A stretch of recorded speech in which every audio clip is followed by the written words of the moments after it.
All his life, Pablo Escobar was impossible to catch. The Americans knew this for a fact, and so did the Colombians. How on earth was he caught so easily after evading authorities for more than a decade? Most importantly, who betrayed the king of cocaine? In this video, I will use testimonies from the son of Escobar himself to point out inconsistencies surrounding Escobar's terrible death, and you'll come to learn the man behind the biggest betrayal of the 20th century. The official account. As you know, the official version of what happened is that Pablo Escobar was shot by the police while trying to escape. Well, we have more than one official version.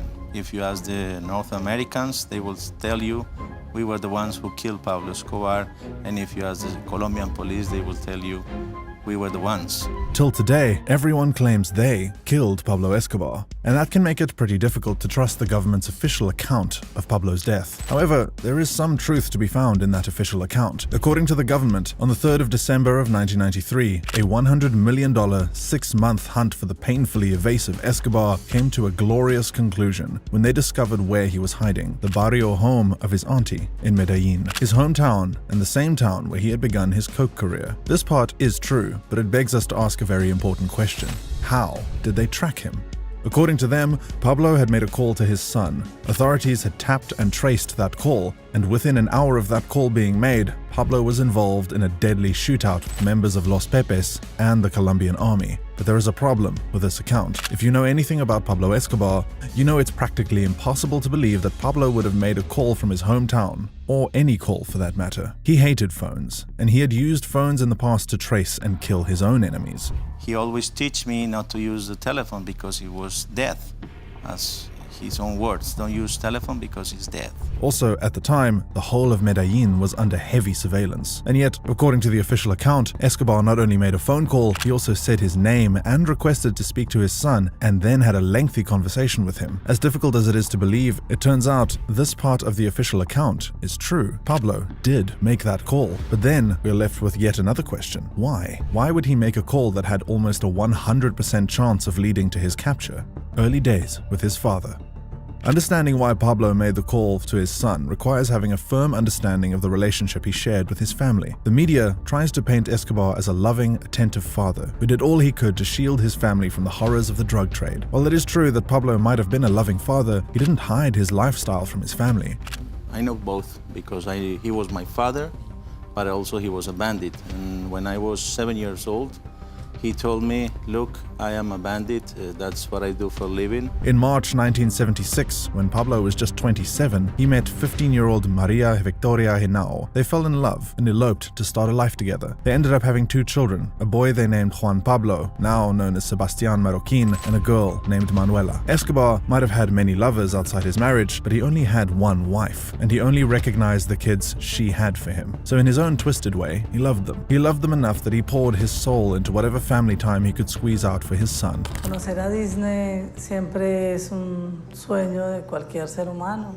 El papá se volvía un niño en ese parque con Sebas. Se subía a todas las montañas rusas así se muriera del pánico porque no le gustaban las montañas rusas, pero igual todo lo que fuera posible para ver a Seba feliz.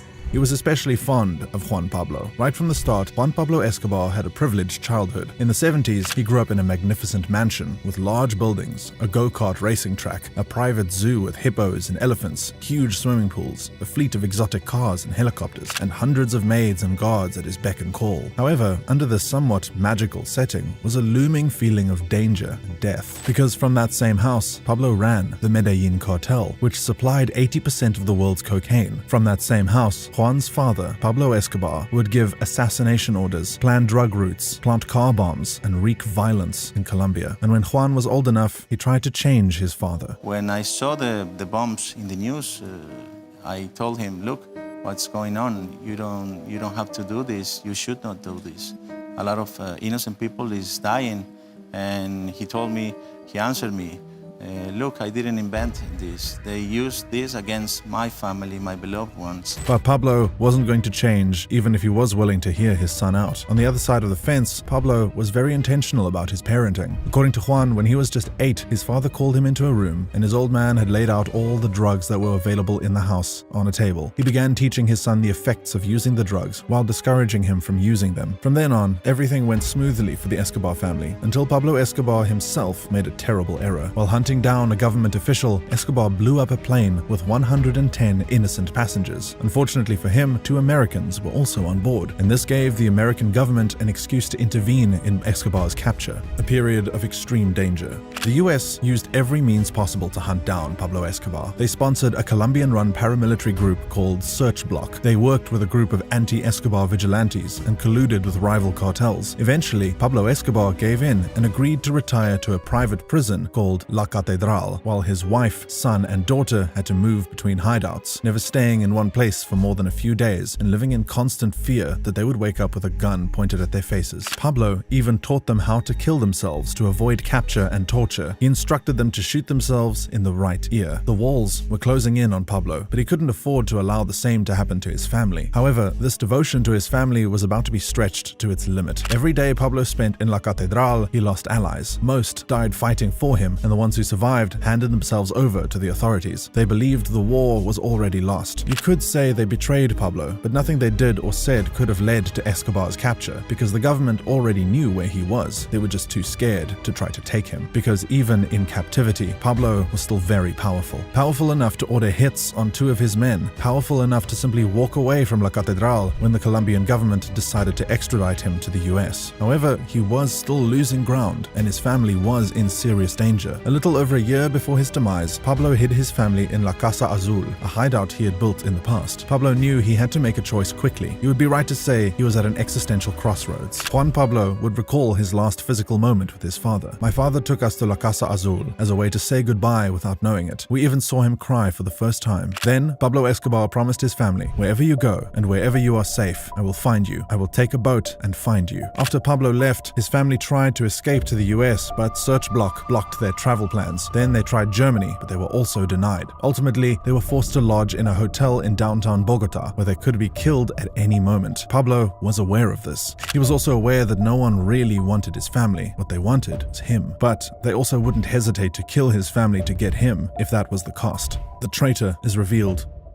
And I hang up, but he was kept calling and calling and calling, and that's why I understood that he was willing to get killed. Pablo Escobar planned his death, at least according to his own son, Sebastián Marroquín, as well as other family members. As his family nervously sat in the hotel room, as news reporters swarmed the hotel lobby, and as the police patrolled the streets below, no one expected that Pablo, of all people, would call his family. It was an error, a foolish move. The phones were tapped. Juan knew it, and he told his father not to call in an attempt to protect him. But Pablo called back every time his son dropped the call, until he had called 6 times. At this point, the Search Block and Los Pepes had triangulated his location. He was in Medellin, of all places, in his auntie's house, and he had been there for some days, having spent his birthday with his aunt and El Limon, his bodyguard. Now that the government knew where he was, you would expect him to run. No, not Pablo. Instead of running, the man sat and waited, and when he stood, he went to an open window where an undercover member of Search Block spotted him. Of course, he knew he would be spotted. He wanted to be spotted. You see, Pablo had 2 choices in that moment before his death. He could betray his family and live, or betray himself, giving his family a second chance at life. Running up to the barrio rooftops of Medellin with El Limon, his personal bodyguard, it was certain that he would meet his death. He probably knew this. There are no recordings of his death, only pictures, and the location of his gunshot wounds. According to official reports, Pablo Escobar was found dead with a bullet wound through his right ear, the same method of suicide he had taught his son and wife in order to avoid torture and capture. So, if you are still wondering who betrayed Pablo Escobar, you have your answer. It was Pablo Escobar. Only Pablo